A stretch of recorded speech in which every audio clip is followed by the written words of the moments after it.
Broadcasting from the business capital of the world, this is the Podcast Business News Network.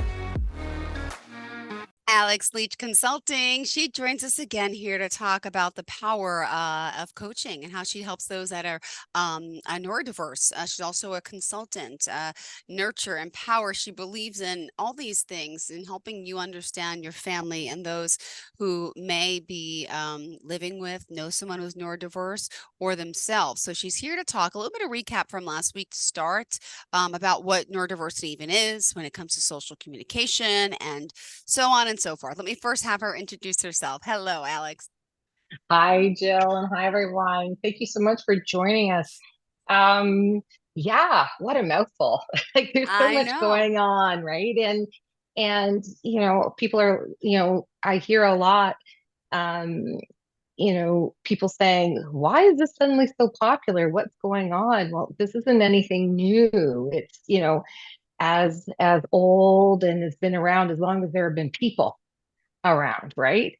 And but because of there's a lot of there's a lot of advocacy and things need to be changed, and sometimes even like our educational system in certain ways that we've been sort of brought up and conditioned, times are shifting. We're all growing, we're all evolving, right? And so there's more, coming to the forefront that was before. There's not as much shame and stigma. There still is, but people are now talking about this. And that's why, one of the reasons why we're here and we're doing this is, the more we talk about things, the more awareness that it is, then things are, you know, they become more natural, right? It's not sort of this us versus them, neurotypical versus neurodistinct, right? And Mm-hmm. and we have in families, we have all of that even in one family. So what do we do when there's a family member or yourself who is neurodistinct, has ADHD and or autism or dyslexic or any other you know, challenge. And so when people say, what is neurodiversity? Just a quick recap. Neurodiversity is really variations in how people process their environment, how they communicate, how they learn, how they socialize, how they pay attention in executive functioning. It doesn't mean one system is broken and the other one is normal. It's just different. Neurodiversity is like to the human brain like biodiversity is to the planet, right? We need Mm-hmm. all kinds to make Mm-hmm. this big beautiful rock work, right? So, but when we're talking about neurodiversity, we're also talking about there's a lot of questions that are coming up. I hear it in with my clients. I hear it in conversations about why does there tend to be more people who are on the spectrum or who are neurodistinct that are more diverse in their gender identity or diverse in their orientation. Yeah. And there have been quite a few studies done that way, and there isn't really an answer. But they said the most likely probability of that is um, that when you were neurodistinct, you were in in that neuro um, that neurodiverse community. We're already used to thinking outside of the box. We're not as worried or concerned about following those social norms and constructs, right? Because and I say we because I am neurodistinct, but um, we're already thinking outside of the box. We're already quote behaving outside of the box, communicating outside of the box. So, and there's also a lot of especially autists, so those who are autists, um, a lot of them, a lot of these individuals find it very, it's a source of strength. And there's this, especially in that preteen 10 to 13 years of age stretch, especially nowadays, that there is a real sort of drive to identify who they are, Mm-hmm. right? And some people think, oh, it's a phase or they're influenced by it's, it is very it takes a lot of strength to know who you are. And when we have, we have our parenting values that we love our children and we're there to support them no matter what. And we show them unconditional love.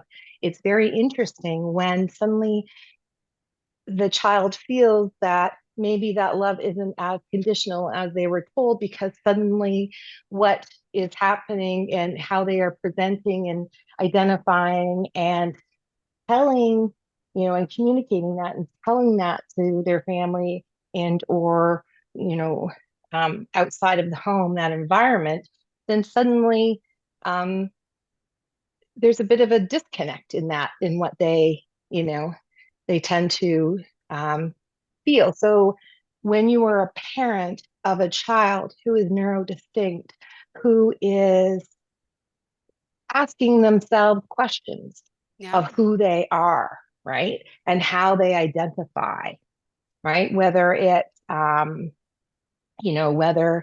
a gender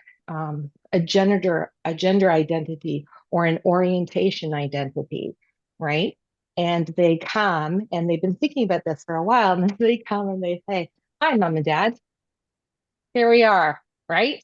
And sometimes that those conversations go relatively smoothly, and other times it's like the parents feel like they've been hit out of left field, right? So how do you support your child when they come to you, Yeah. right, with that, right? And that's what I'm hearing a lot, in at work, is how do I support my child? Like, I want to be there for them, but I don't understand.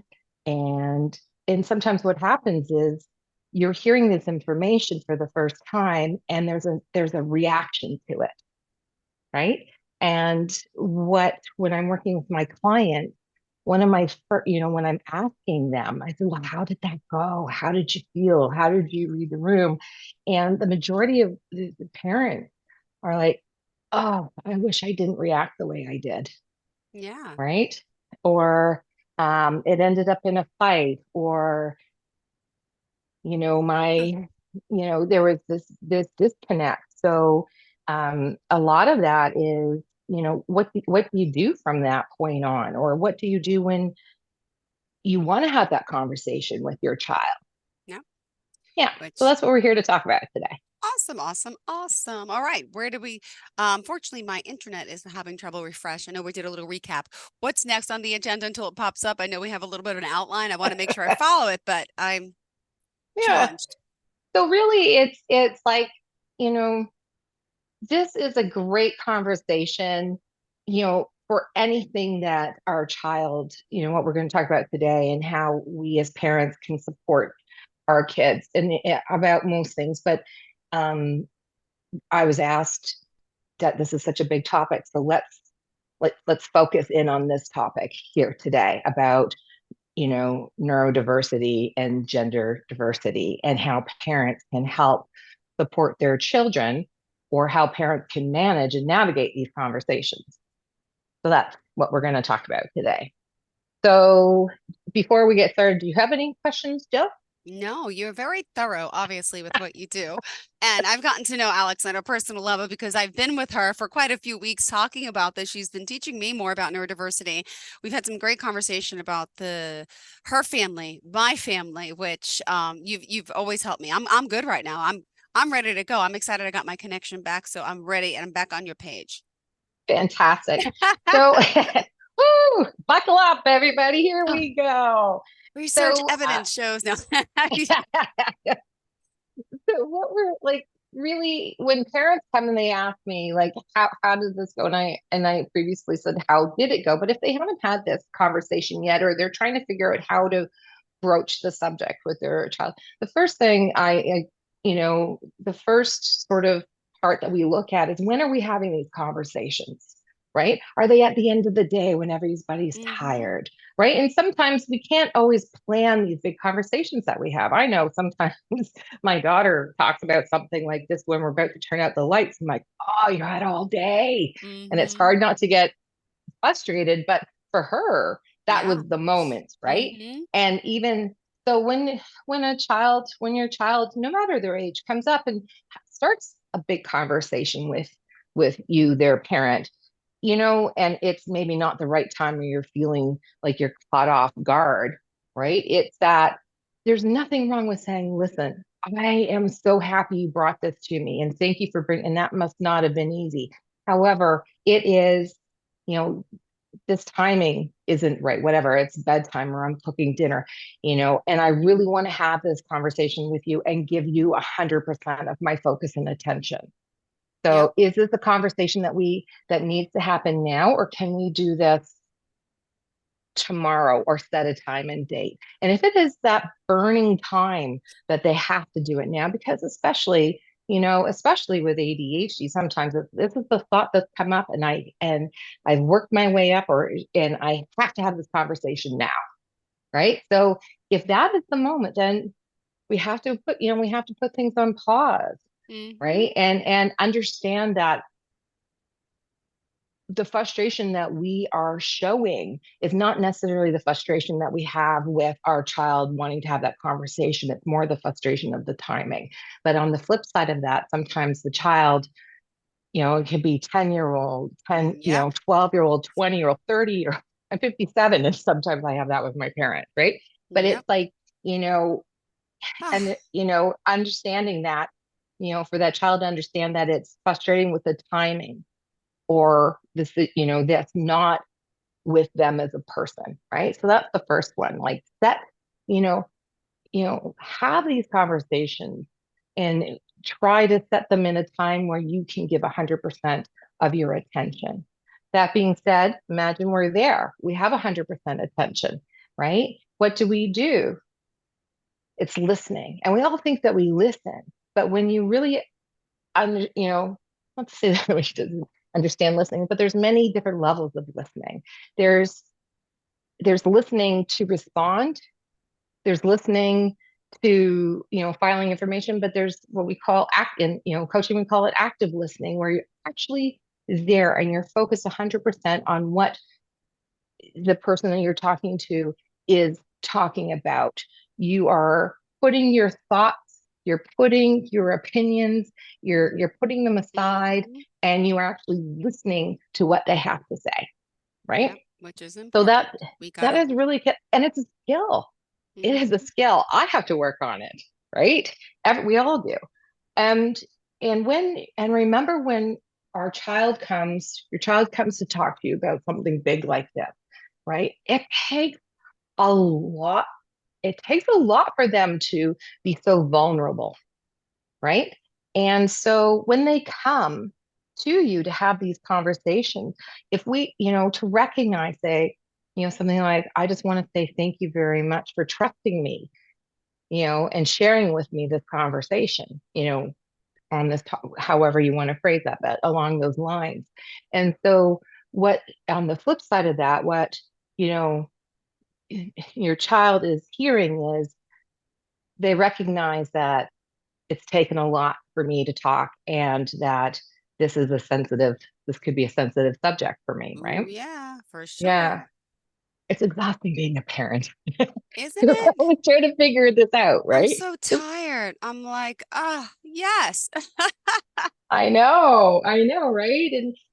But when our kids come to talk to us, they want reassurance that they're loved for who they are. So that's when we talked about last week, is remembering those parenting values those values that we're instilling on our kids, like, all those things that we've said. I love you no matter what. You're perfect of who you are, who you are. And, sometimes it doesn't say that that's not what we feel, but in these conversations, when we end up reacting, sometimes the information that our child is downloading contradicts what we've told them previously. So it's really important that when we are having these conversations, right, is to, you say, go back to that active listening, and Mm-hmm. try as hard as it is, keep those reactions, those emotions, those feelings that you are feeling at that time when you're hearing this, to Mm-hmm. yourself. And there's nothing wrong with saying, this is, again, thank you. And I understand, and this is such a big topic, something that we just can't talk in 20 minutes. I really want to go and, I just need to process this information, Yeah. right? And then we can come back and we can talk about this together, right? Oh, beautifully Right. So said. Absolutely. and that, let me tell you, that little sentence there is magic, right? Together. Because yeah, that's magic because it's really like, that's a lot of for me to process and I want to think about it and I want to, really process what you have told me and I want to come back and we can talk about this together you know, when I'm ready or when we can put some time aside for this, right? Yeah. And then and be curious, right? Be curious in your conversation, right? That's wonderful. So what is it that led you to, understand that this is how you feel, right? Hmm. And, if the answer that comes back is I don't know, that's a perfectly great answer because how do you know? Like I don't know. How did I know that I liked boys? I just innately knew, right? I didn't Hmm. have to defend that. Just I didn't have to defend that part of my being. So when you flip that on the other side, you know, if your child, especially when they're, neurodistinct, there's a possibility that they want to talk to you about it, but they're having difficulty expressing it.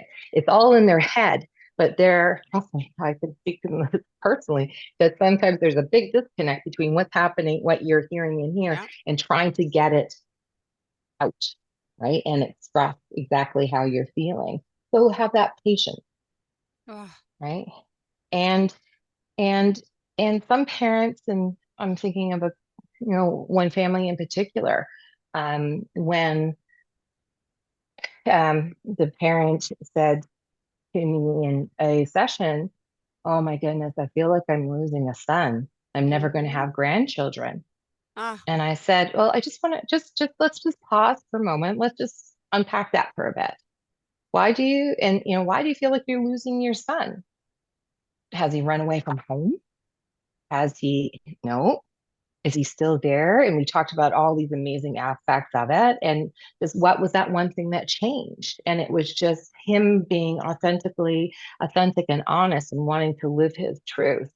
Right. mm, And yes, it didn't go along with the expectation of what his parents thought their life would look like, as their son having a wife and then them having children. But I said, well, you know, why can't they have children? There's adoption, there's surrogacy, there's a lot of options that are out there. So unless your son said they don't want to have children, hmm. right? So there's that part of a conversation, right? So and it's hard when your child comes to you and tell them that they're exactly who they are and you think they are, but there's this one part of them that's different, right?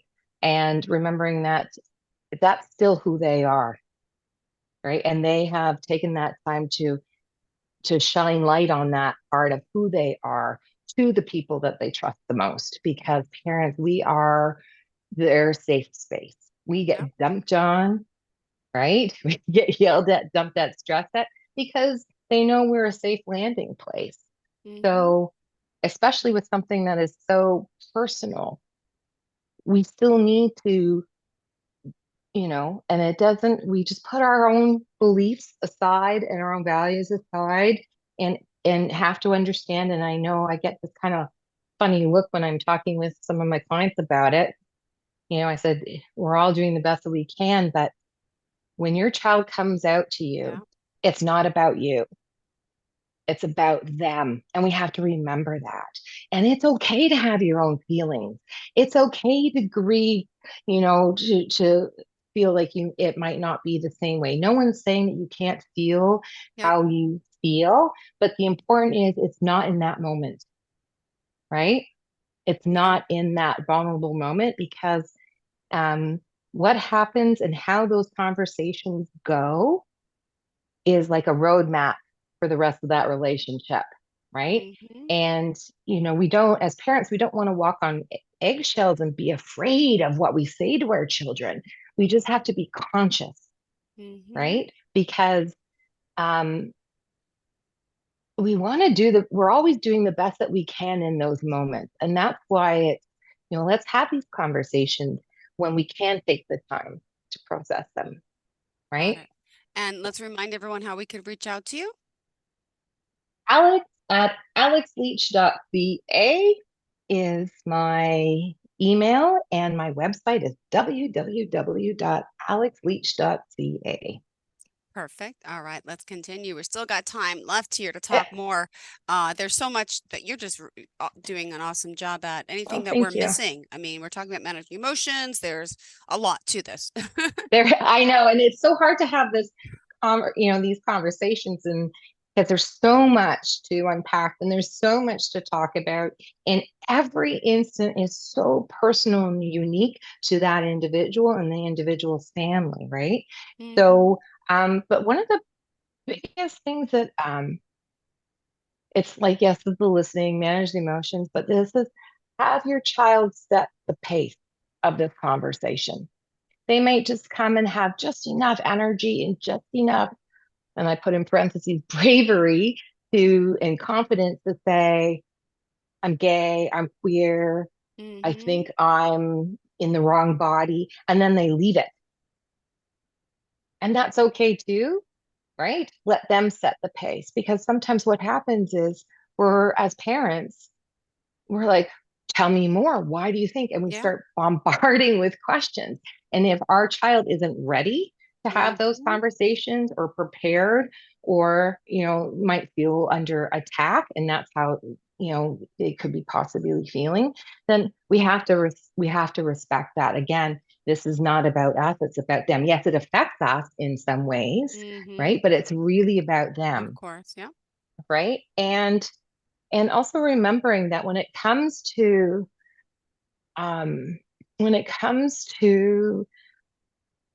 sexual identity and orientation, that you know remember, our children are trying to figure out who they are, and it's a part of a natural process, depending on the age. Like, we're all trying to figure this out.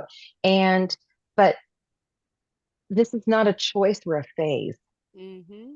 It's not like a hair color or someone corrupting them or brainwash them, right? And Mm-hmm. I know I might get some flack from that, because you know, many people have very many different beliefs, but it is really about it's about your child and their experience, how they're experiencing the world, how they identify, right? And it may not be in alignment with what you believe or what you think, right? And we have to remember that our children are actually, Mm-hmm. you know, growing, maturing, and sort of like apprenticing adults, right? Yeah. And so they have every right to be who they are and stand and live as their authentic self, right? Even if they're straight, Mm-hmm. right? And your child isn't sick or wrong. Nope.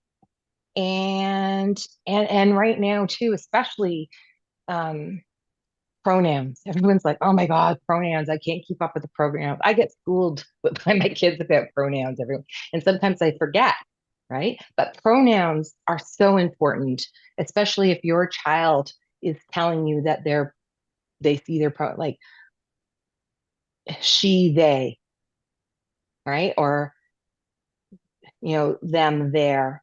Or your daughter is born, you know, at birth assigned female, and then tells you that they are male and they want to be called them, they, or him, she. Like, it's She just or respect. mm-hmm. It's really respect, because when we respect the pronouns, we can subconsciously roll eyes if we have to, or we can process away. But that is your child telling you who they are, right?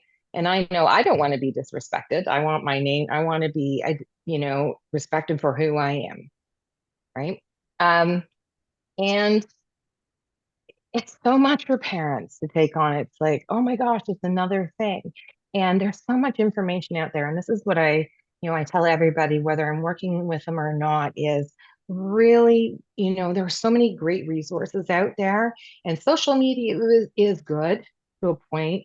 But sometimes what we do, and I've fallen in the trap myself, is like, oh, that looks good. I'm going to try and make it work. And it doesn't work. And sometimes it backfires, right?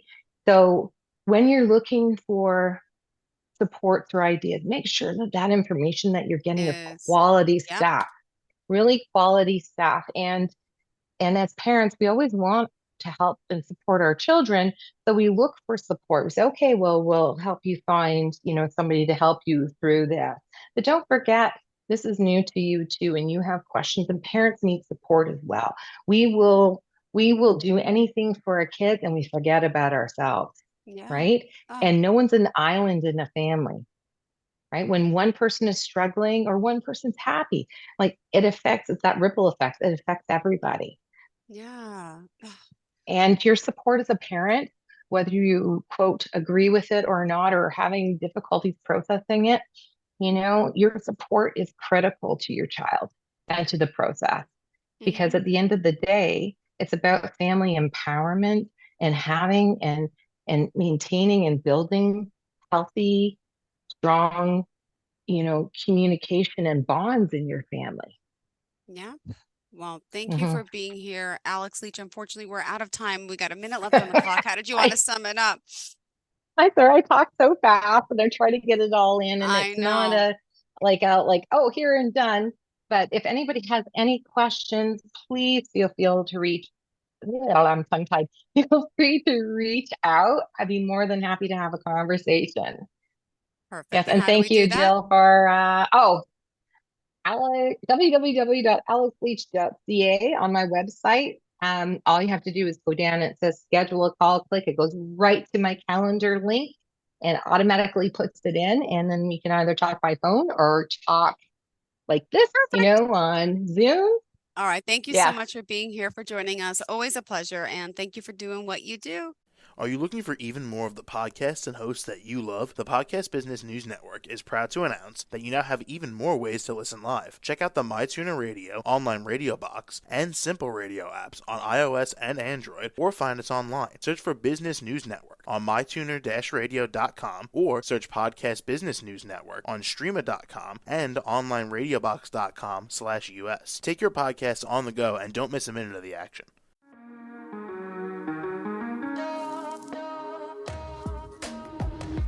Broadcasting from the business capital of the world, this is the Podcast Business News Network. For nearly 2,000 severely injured veterans, everyday life has become filled with barriers.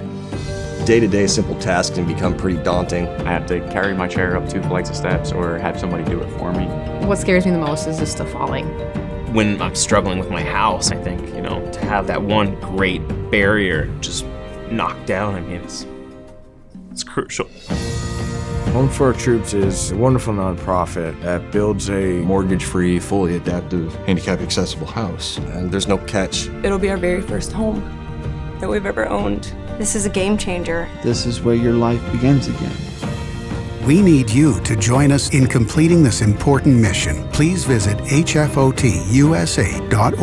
and help build homes and rebuild lives. Because of you, everything's going to be okay.